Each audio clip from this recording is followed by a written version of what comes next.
Oke, last but not least, kami akan menghadirkan pembicara yang terakhir, Bapak Edi Wiharjo, SPD MPD MCE. Pak Edi sudah siap? Oke, sudah siap sepertinya. Siap. Silakan Pak Edi. Ya, terima kasih Kak Mona. Selamat malam pembicara yang lain dan juru bahasa isyarat serta teman-teman yang hadir di Zoom. Dua pembicara sebelumnya sudah membahas tentang budaya digital dan cakap bermedia digital. Saya ke bagian yang ketiga, aman bermedia digital. Next. Ya, teman-teman, uh, saya perkenalkan diri terlebih dahulu. Nama saya Dewi Harjo, seorang dosen dan peneliti serta relawan TIK. Jadi teman-teman yang kepengen tahu lebih detail tentang relawan TIK bisa akses alamat webnya relawantik.or.id. Ya. Saya narasumber Makin Cakap Digital 2021 dan 2022. Kemudian ada aktivitas bisnis ya. Jadi namanya Pakarti, yaitu konsultan di bidang TI, terutama buat teman-teman yang bergerak di bidang pendidikan, guru misalkan, kalau misalkan ingin membuat media pembelajaran yang berbasis teknologi informasi, kemudian video pembelajaran atau yang lain, silakan kontak di alamat yang di bawah itu ya, nomor HP yang di bawah. Kalau pembicara pertama tadi penulis ya, saya juga penulis tapi sekaligus penerbit. Mungkin kapan-kapan bisa kolaborasi Kak Dian ya. Oke, di bidang sosial ada sekolah gratis dan web developer. Oke, next. Jadi teman-teman ada disampaikan juga oleh pembicara yang lain bahwa perkembangan teknologi informasi di dunia dan di Indonesia itu berkembang secara masif. Ya, di tahun 2022 diperkirakan atau disurvei sekitar 202 juta pengguna. Oke, teman-teman mungkin bisa bilang ya bisa jadi satu orang punya beberapa device, oke ya.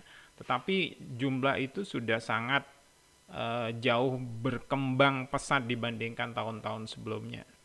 Kemudian yang kedua, ada perubahan gaya hidup, di mana kita mulai merasa mudah dan praktis dengan melakukan aktivitas yang berbasis teknologi ya. Satu contoh dulu kita kalau bayar tagihan gitu ya, rekening listrik, rekening air, rekening telepon gitu ya, harus pindah-pindah ke beberapa tempat. Naik kendaraan, parkir, perlu waktu, dan lain sebagainya. Sekarang kita bisa akses dengan membayar secara online tagihan itu.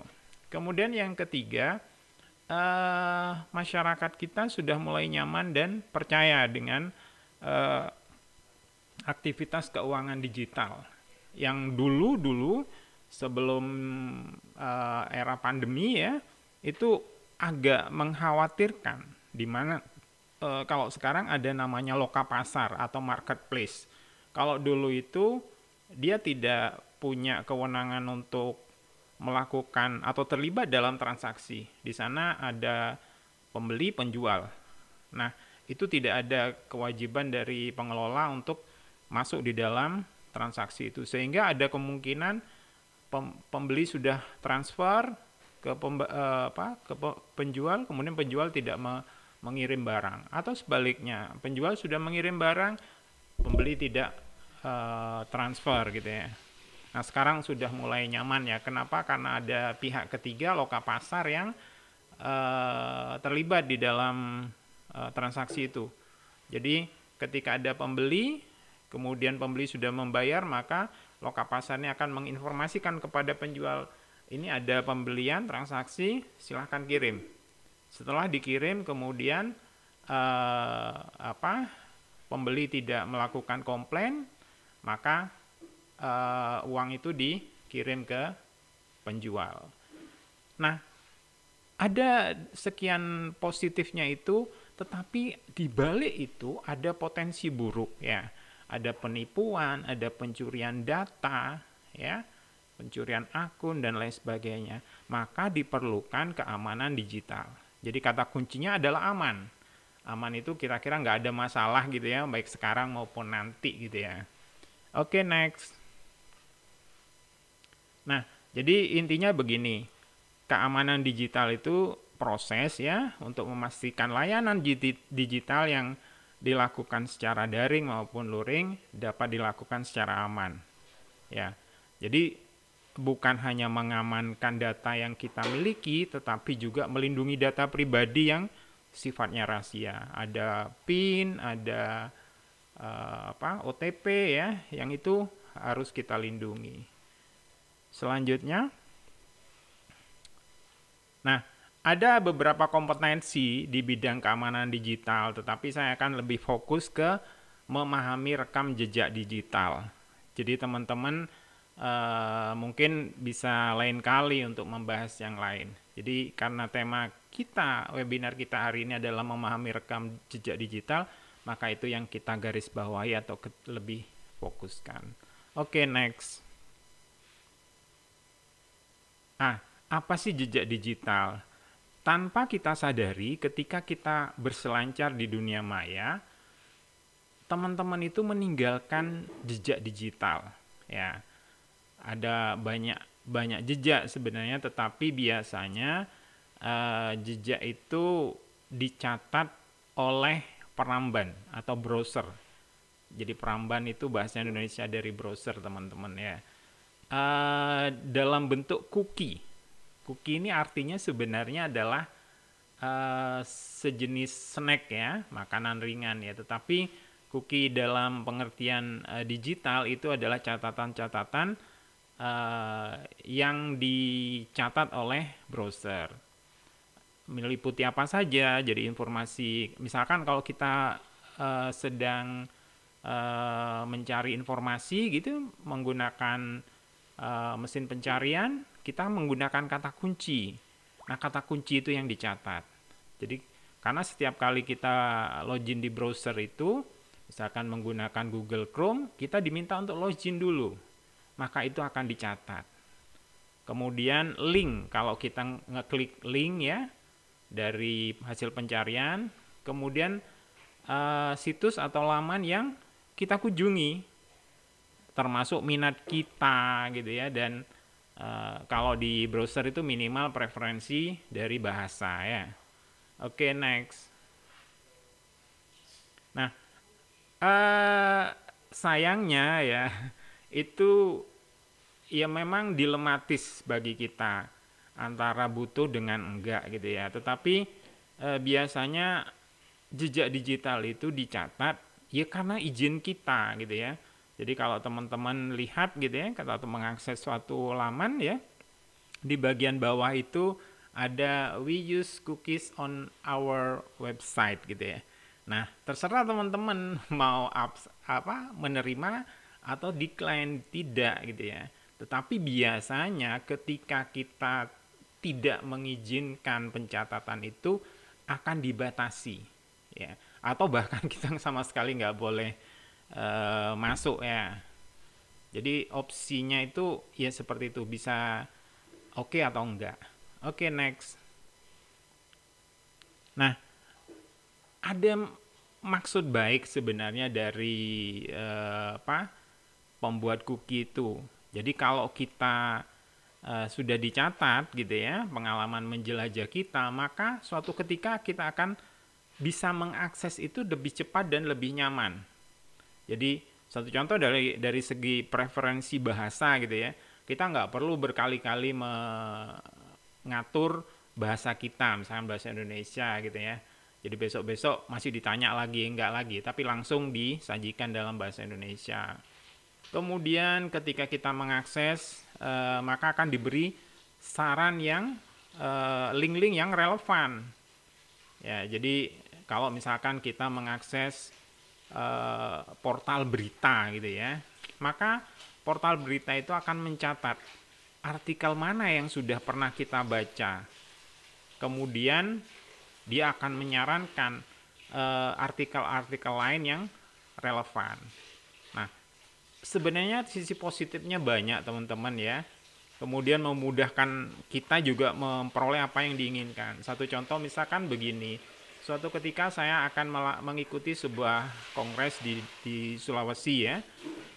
Kemudian besoknya itu ketika saya mencari informasi di browser, di sana atau besoknya akan muncul harga tiket perjalanan dari Jawa ke Kalimantan misalkan ya.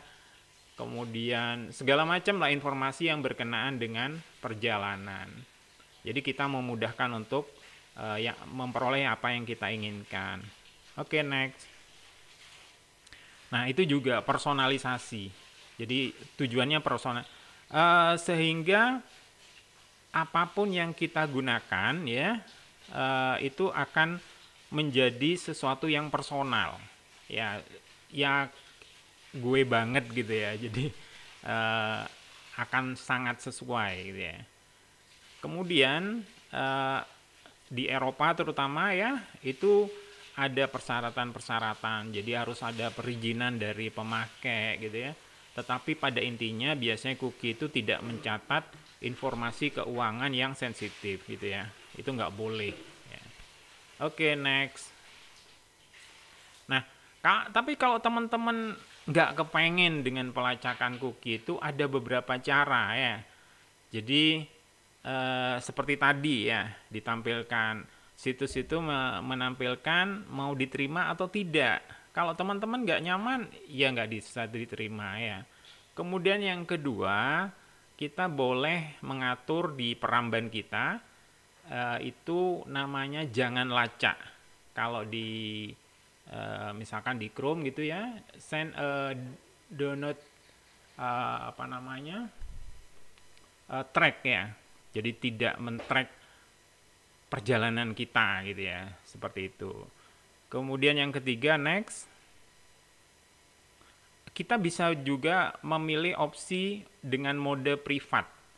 Jadi kalau di Firefox itu incognito ya, jadi kita bisa tidak sama sekali tidak meninggalkan jejak. Nah, itu teman-teman pilihannya. Oke, kita akan bahas yang lebih umum secara ini ya, tip-tip bermedia atau tip-tip aman bermedia digital. Next. Jadi teman-teman yang punya gawai ya atau gadget ya, aktifkan fitur namanya two-factor authentication. Jadi ketika kita install, kemudian dia akan mengirimkan bisa ke SMS, bisa ke nomor WA. Jadi ketika login gitu ya, ada login baru, kita akan menerima pemberitahuan. Kemudian jangan jaga data pribadi. Jangan dibagi kepada siapapun, termasuk aktivitas kita. Kalau kita berkunjung kemana, jangan langsung posting ya. Mungkin ditunda. Karena kriminal itu bisa tahu, oh kalau Anda berada di suatu tempat, maka tidak sedang di rumah gitu ya. Kemudian jangan sekali-kali mengklik ya tautan atau link yang tidak dikenal, entah itu dikirim lewat email atau media sosial. Kemudian jangan merespon panggilan telepon ya. Jadi termasuk oknum yang pura-pura jadi kasir dari minimarket yang mengatakan salah transfer gitu ya. Hati-hati. Oke, next. Tip berikutnya, kita harus mengenali dengan siapa kita berkomunikasi di internet. Ketika belanja online, pastikan penjualnya terpercaya. Jadi teman-teman bisa lihat reputasi. Jadi kalau di Lokapasar itu ada reputasinya. Kemudian ada semacam komentar dari mereka yang sudah pernah beli. Biasanya ratingnya maksimal 5. Gimana 4,9 kek, teman-teman bisa minimal harus 4,5 gitu ya, seperti itu. Kemudian kalau teman-teman punya gadget ya, tergantung apakah berbasis Android ataukah misalkan dari Apple ya. Jadi bisa di Google Play atau Apple Store supaya karena di situ ada menghilangkan atau terlebih dulu dipindai menggunakan antivirus. Kemudian kalau teman-teman pakai komputer, ya silakan install antivirus. Satu contoh misalkan kalau kita nggak berlangganan gitu, teman-teman bisa akses namanya virustotal.com. Di situ free. Kemudian ya percuma juga kalau kita sudah berhati-hati tapi di sekitar kita, anak, istri, tetangga, atau siapapun tidak melakukan hal yang sama. Oke, next. Ya, jangan mengunggah foto ya. Jadi termasuk kalau misalkan kita pengennya ngasih tahu teman-teman ada barang jatuh, tas jatuh, atau ada orang kecelakaan. Kita maunya membantu ya, tapi jangan dengan foto. Kalau foto itu di situ dengan KTP maksud saya, di situ ada NIK. Itu sesuatu yang riskan ya. Jadi bisa di blur terlebih dulu. Oke, next. Ya, jadi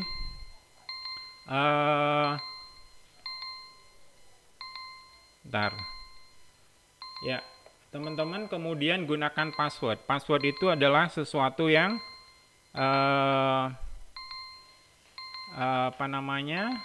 biasa lebih dari 8 karakter ya, minimal 12 lah ya, supaya tidak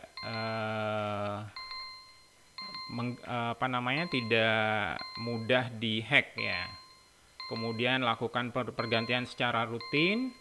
Kemudian usahakan akun passwordnya berbeda-beda. Oke, next. Ya, ini tadi yang FE ya, sudah selesai. Oke, next. Ya, jadi teman-teman, sekalipun sudah seperti itu ya, tidak ada keamanan yang 100% aman di dunia digital. Yang bisa kita lakukan hanya mengurangi resiko. Nah, keamanan itu berbanding terbalik dengan kemudahan. Jadi kalau kita mau aman ya nggak apa-apa sedikit ribet gitu ya. Tetap yang ketiga adalah berpikir kritis, tidak mudah percaya dengan apa yang dijanjikan, termasuk mendapat hadiah dan lain sebagainya. Oke, next.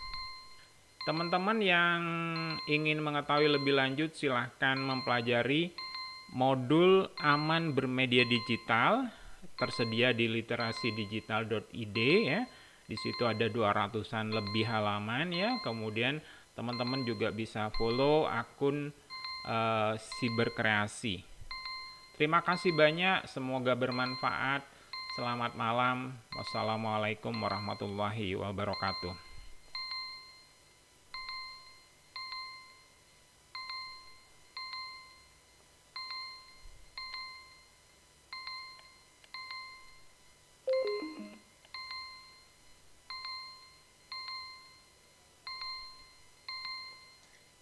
Waalaikumsalam warahmatullahi wabarakatuh. Terima kasih Pak Edi untuk presentasinya. Seperti yang sudah kita janjikan di awal, untuk teman-teman yang punya pertanyaan ya, Pak Edi ya, dan juga narasumber lainnya, kita akan bantu fasilitasi. Saya akan membacakan dulu pertanyaan pertama, 4 pertanyaan pertama ya, yang ditujukan kepada narasumber pembicara yang pertama. Ibu Dian, saya unmute, mohon untuk bisa dijawab. Saya akan bacakan sekali Pak Edi, oke. Oke, untuk terima Pak Edi, kasih. saya akan bacakan satu persatu. Yang pertama dari Arya Nugraha. Baik, dari Arya Nugraha, pertanyaannya sebagai berikut, Pak. Dengan berkembangnya teknologi sosial media saat ini, bagaimana memanfaatkan teknologi dengan baik agar tidak keluar dari norma adat atau kultur budaya yang ada di Indonesia saat ini? Pertanyaan yang selanjutnya dari Bagus Anugrah ke Bapak Edi, sebagai masyarakat biasa, bagaimana caranya menanggapi kasus yang viral tapi tidak bermoral? Apa yang dapat kita lakukan dan bagaimana kita menyikapinya? Kemudian yang terakhir ini dari Risma Lasmiati. Pak Edi,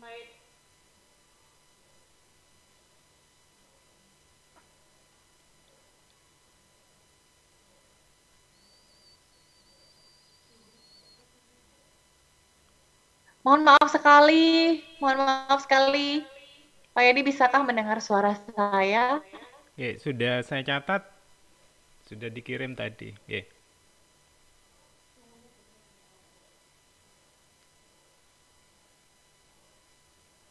Boleh langsung saya Saya akan jawab? lanjutkan ke pertanyaan terakhir ya yang sempat Oke. terputus. Oke, dari Risma Lasmiati terkait dengan sandi privasi yang kita miliki untuk menggunakan medsos tidak terjamin keprivasiannya bagi para hacker.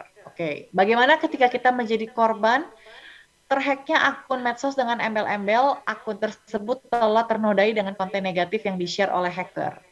Terkait keamanan data, saya sering mengirim data lamaran pekerjaan dari Infoloker di medsos. Ini pertanyaan selanjutnya. Jadi satu penanya, mungkin ada dua pertanyaan, bisa dijawab satu persatu ya nanti Pak Edi. Oke, terkait dengan keamanan data, saya sering mengirim data lamaran pekerjaan dari Infoloker di medsos. Apakah itu berbahaya dan data saya bisa disalahgunakan? Bagaimana memproteksi data digital agar aman dari serangan malware, kejahatan cyber, serta kebocoran data? Silakan, Pak Edi. Oke, terima kasih. Ibu Dian, saya unmute, mohon untuk bisa dijawab. Saya akan bacakan sekali Pak Edi, oke. Oke, Untuk terima Pak Edi, kasih. saya akan bacakan satu persatu. Yang pertama dari Arya Nugraha. Baik, dari Arya Nugraha, pertanyaannya sebagai berikut, Pak. Dengan berkembangnya teknologi sosial media saat ini, bagaimana memanfaatkan teknologi dengan baik agar tidak keluar dari norma adat atau kultur budaya yang ada di Indonesia saat ini? Pertanyaan yang selanjutnya dari Bagus Anugrah ke Bapak Edi, sebagai masyarakat biasa, bagaimana caranya menanggapi kasus yang viral tapi tidak bermoral? Apa yang dapat kita lakukan dan bagaimana kita menyikapinya? Kemudian yang terakhir ini dari Risma Lasmiati, Pak Edi,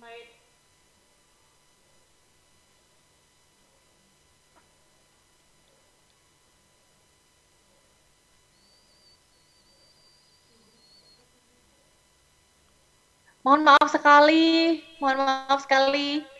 Pak Edi, bisakah mendengar suara saya? Oke, sudah saya catat, sudah dikirim tadi. Oke.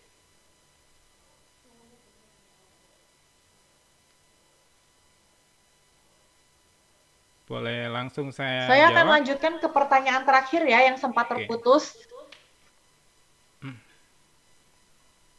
Oke, dari Risma Lasmiati terkait dengan sandi privasi yang kita miliki untuk menggunakan medsos tidak terjamin keprivasiannya bagi para hacker. Oke, bagaimana ketika kita menjadi korban terhacknya akun medsos dengan embel-embel, akun tersebut telah ternodai dengan konten negatif yang di-share oleh hacker. Terkait keamanan data, saya sering mengirim data lamaran pekerjaan dari Infoloker di medsos. Ini pertanyaan selanjutnya. Jadi satu penanya, mungkin ada dua pertanyaan, bisa dijawab satu persatu ya nanti Pak Edi.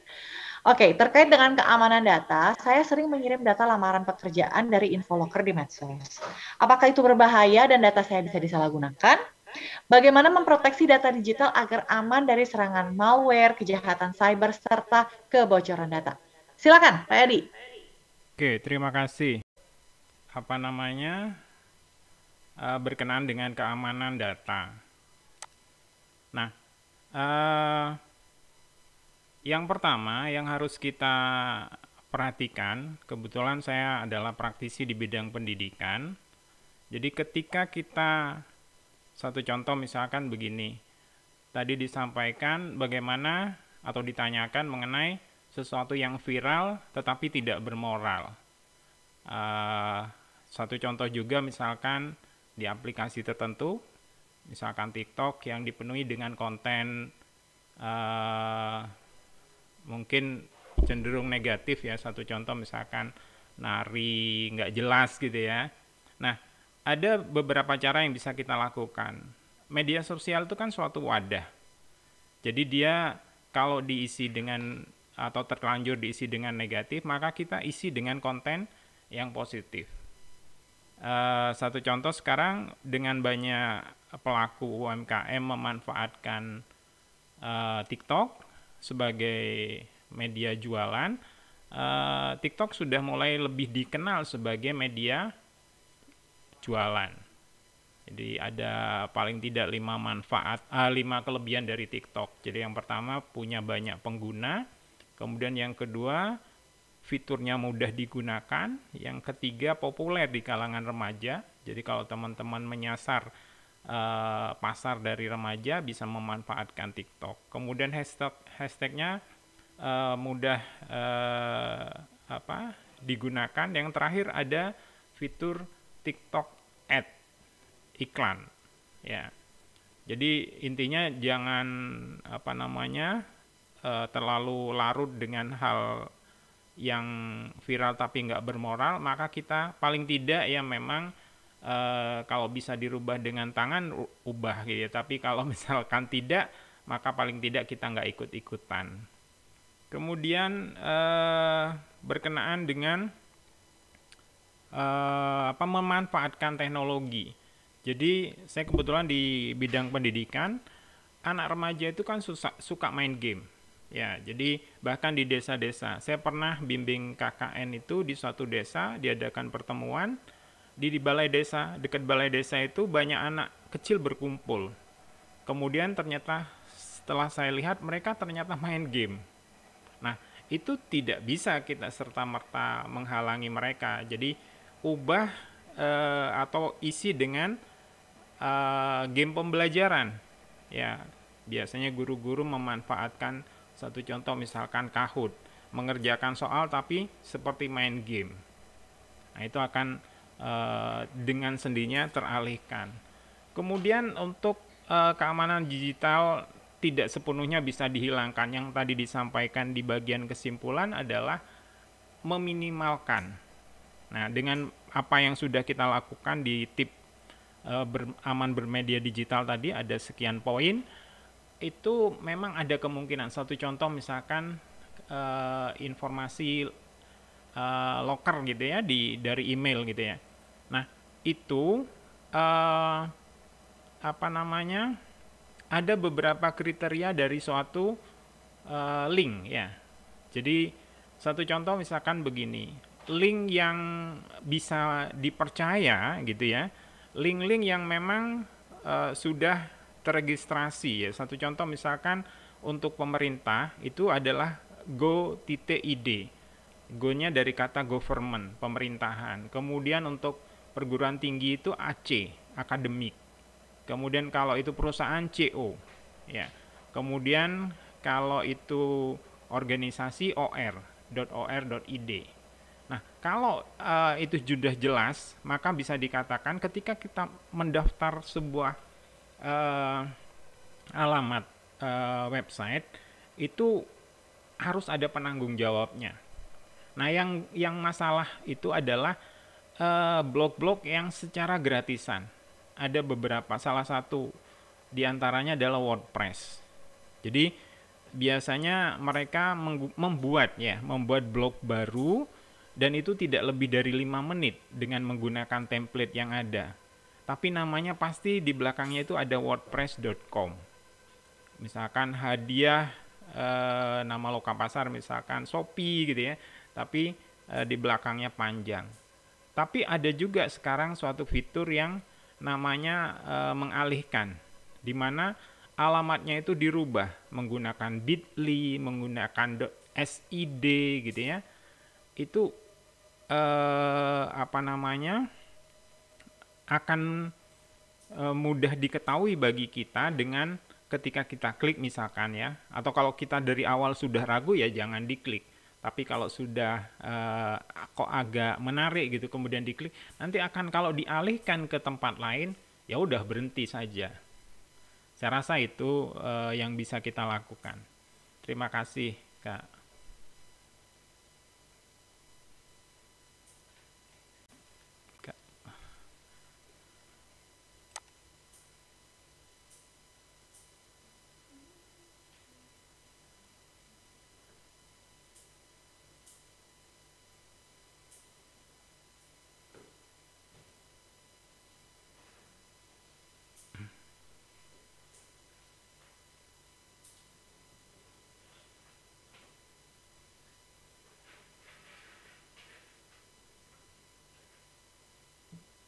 Pak Edi? Iya, iya Kak, sudah. Baik, terima kasih. Saya sepakat tadi sempat, maaf sekali kalau tadi saya sempat terlempar lagi karena jaringan internet di tempat saya agak sedikit terganggu, sedang hujan deras kalau Hmm, di sini di Jakarta Utara. Oke, memang sebelumnya media sosial itu dimulai dari pertemanan ya, jaringan pertemanan, mulai dari Facebook, kemudian lambat laun juga dijadikan medium berjualan, media perlahan jualan. bergeser ke yang namanya Instagram. Nah, sekarang ini zamannya jualan di TikTok gitu ya. TikTok ya. Jadi ujung-ujungnya itu akan alih fungsi ya Pak ya, dari yang tadinya jaringan pertemanan kemudian menjadi sarana untuk jualan. Yang dimana adalah hal yang positif gitu ya, karena tentunya harus membawa manfaat untuk penggunanya, bukan hanya berteman. Memang berteman hal yang baik gitu, cuman memperluas jaringan juga itu membawa hal yang positif karena kita tidak tahu kita akan mendapatkan benefit apa gitu dari pertemanan. Bisa saja menjadi satu peluang untuk mendapatkan hal-hal baru gitu, hal-hal yang bisa mendulang rupiah begitu secara tidak langsung. Oke, sebelum saya tutup, saya ingin mengingatkan teman-teman, nanti saya akan minta masing-masing narasumber untuk closing statement-nya, singkat aja Pak. Saya ingin menginformasikan kepada teman-teman, jika ingin mendapatkan materi yang baru saja dipaparkan narasumber ya, linknya sudah ada nih, silakan langsung di-download materi tersebut. Dan untuk teman-teman yang pertanyaannya 10 pertanyaan atau pertanyaannya sudah saya bacakan tadi, selamat, Anda akan mendapatkan e-wallet, hadiah e-wallet senilai Rp100.000. Dan jangan lupa untuk yang belum mengisi post test atau link absen, langsung diisi supaya bisa segera mendapatkan e-sertifikat. Oke, untuk masing-masing pembicara boleh saya minta closing statement-nya mungkin singkat saja 1-2 kalimat, dimulai dari Ibu Dian terlebih dahulu, silakan. Oke, terima kasih Mbak Mona. Pesan saya bahwa setiap kali kita memposting atau membuat konten, ingat tidak hanya sensasi atau viral atau follower nambah gitu ya, tapi kita lupa dengan rekam jejak digital kita. Bahwa rekam jejak digital itu sangat sulit dihilangkan dan apa yang kamu share adalah diri kamu. Jadi perbaiki, isilah konten-konten positif yang berlandaskan Pancasila dan Bhinneka Tunggal Ika agar rekam jejak digital kita itu terjaga dengan baik. Oke, begitu Mbak Mona. Terima kasih Ibu Dian. Selanjutnya Bu Lilik, Bunda Lilik silakan. Oke, terima kasih.